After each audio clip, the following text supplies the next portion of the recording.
Ještě jednu. Ještě jednu. Ještě jednu. Ještě jednu. Ještě jednu. Ještě jednu. Ještě jednu. Ještě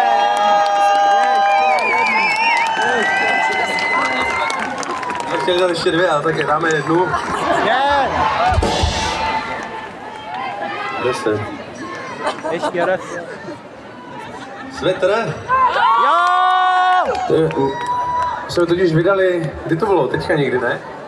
Úterý jsme vydali písničku, jmenuje se Svetr vánoční a to je naše první vůbec po 10 letech skoro vánoční písnička, co jsme vydali.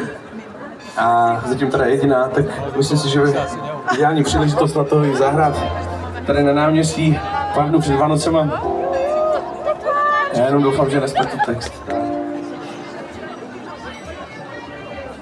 Musíte mi pomoct, pokud to znáte. A máme venku dokonce klip a tam je hromada našich fanoušků, kteří nám poslali videa ve vánočním světlu, jak tam dělají různé věci. Třeba repellentem tam skrojil vánoční stromek, to jsem nepochopil, ale má to udělat zkovatnici. Takže světr vánoční. Přijdu Vánoc, světr můj vánoční, který už zažil moc. Je na něm znát, jak je starý, dřív jsem se v něm ztratil, teď se do něj skoro nevydám. Když nemusídám, přenáší mě zpátky v čase ke vzpomínkám. Z Vánoc, kdy jsem malý zase rozbalil ten svetr a poprvé si ho oblíkal. Pár dnů mi nestačí, já chtěl bych znova ten svůj svetr oblíct a ne ho schovat. Letos ho nesundám, Vánoce budou na pořád. Pár dnů mi nestačí, já chtěl bych znova ten svůj svetr oblíct a ne ho schovat. Letos ho nesundám, Vánoce budou na pořád.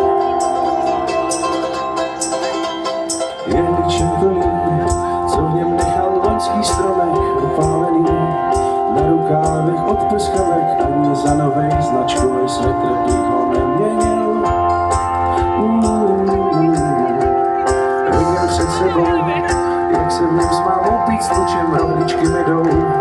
Jíst ale pezně neumím, hlavně cukru cukroví, už jsem do světru nadrobil.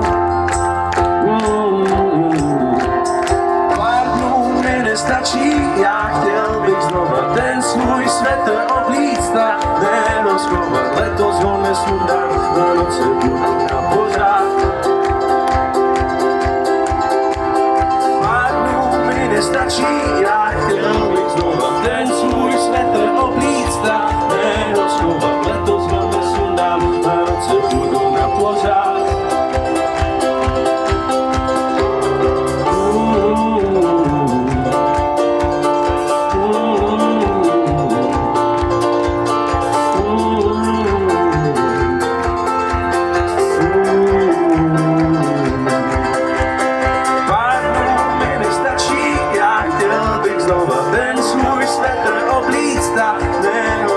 Letos ho nesundám, Vánoce budou na pořád. Pár dnů mi nestačí, já chtěl bych znova ten svůj svetr oblíct a ne ho schovat. Letos ho nesundám, Vánoce budou na pořád.